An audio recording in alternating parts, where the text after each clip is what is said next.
Bam. Okay, so this is positioning your patient on a side. Okay, so you could position your patient on the right side, the left side, doesn't matter. I'm not gonna say either way what way you have to position your patient, but I am gonna show you the different ways that you could do it, okay?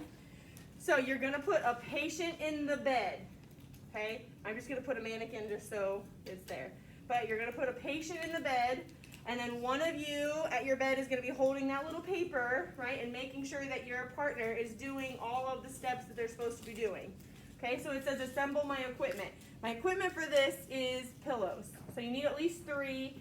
If you wanna use 2 and then maybe a blanket, that'll work too. We'll make it work. Like I said, I only have so many pillows, right? But I get my equipment, I knock on the door, I make sure the bed is locked for safety.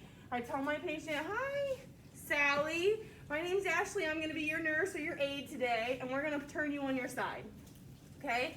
And I'm gonna wash my hands, and I'm gonna shut the door or pull the curtain for privacy, either way. And I'm gonna bring the bed up. So anytime the bed comes up, the side rails come up. Because you don't want your patient to roll out, which generally is what happens. And I'm really hoping that my seniors plug this bed back in. But they didn't. Why would I expect that?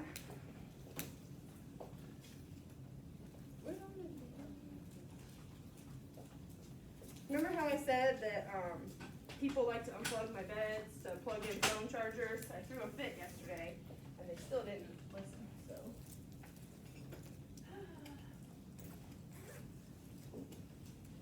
Okay, so now that my bed's plugged back in, maybe we can do something. There we go. So you're gonna bring the bed up to your waist so that you can work, or close to your waist where you don't break things, right? And now we need to move my patient to one side of the bed. So if I move them right in the center, they're gonna be leaning on one side of the bed too far. So I move this rail out of my way, and then you're gonna take your hands and you're gonna come up underneath your patient's head and their shoulders. Then you're gonna get their booty and slide them over, and then their legs and bring them over, okay? So that they're to one side. You can pull to this side, you can pull to that side. I don't care, whatever you wanna do. Then we're gonna cross my patient's arm over their chest and their foot over their other foot. And I'm gonna turn them at their shoulder and their hip onto their side. Everybody's with me? Okay. Once I turn them, I kind of reposition their head so they're comfortable. I make sure that they're not smothered, right? Their face isn't smothered by the pillow. I make sure that they're laying on this arm underneath comfortably. I'm gonna put one pillow behind their back to kind of hold them in place, right? Let's see if he stays. I'm gonna put one between his knees because we talked about yesterday how bony prominence is where they can get bed sores. So between the knees, if you've ever put your knees together, the bones touch.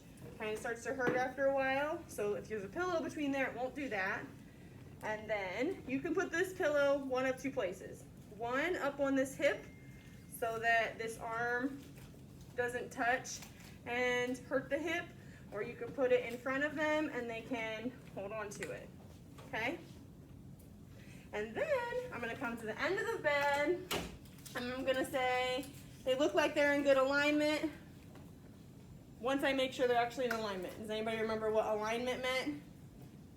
What needed to happen to be in good alignment? We said it yesterday. The head is in line with the spine, right? So at the end of the bed, you're gonna stand down here and make sure that they look like they're in good alignment. Then I'm gonna put the bed down. I'm gonna put my railings down because once the bed goes down, the railings can go back down. I'm gonna give my patient their call light, right? I'm gonna open the curtain, take my gloves off, wash my hands, and I leave the room. Did I miss any points on my checklist? No, okay? When you finish, I'm gonna ask you, did you forget anything? I usually ask this just because I ask it to get you used to hearing me ask that question. So that's when you can think back like, I didn't wash my hands at the beginning. You can tell me anything you think you've missed and I'll give you credit. But if you don't remember it on your own, you're losing the points. And the paper tells you how much each everything is worth, right? Yeah. Everybody's good? Okay, so I would say get up and start practicing. And when you think that you're ready for me to check off, I know you're all going to start hollering, Miss Roselle, Miss Roselle, Miss Roselle.